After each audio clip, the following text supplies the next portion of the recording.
Welcome to the first episode of Yep, That's Sourdough. Today we're making sourdough cinnamon crunch biscuits. It starts with 1 cup of buttermilk, but if you're like me and you don't have that on hand, a tablespoon of vinegar and 1 cup of milk.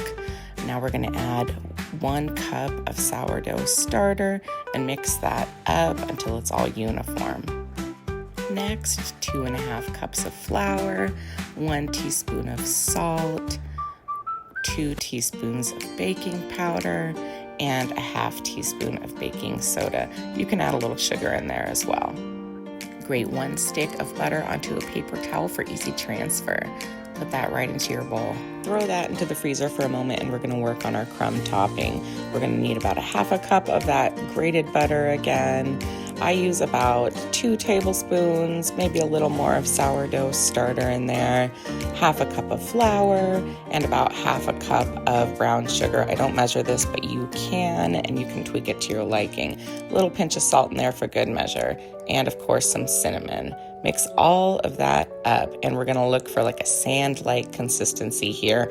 I go ahead and in with my hands and just get all of that crumb topping nice and crumbled up and uniform.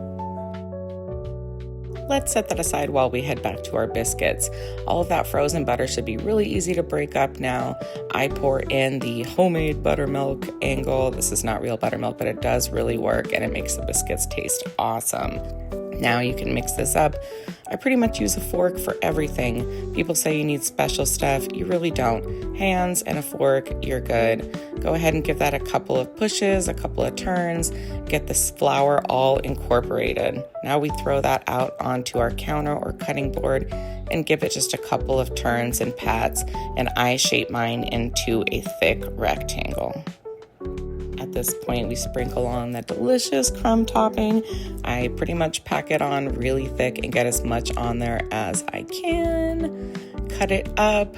This makes about 9 biscuits. You can cut them into 12, or if for really big biscuits, you could make 6 of these. As you can see, I'm absolutely using a knife here, coming straight down and pulling back up to keep all of those flaky layers.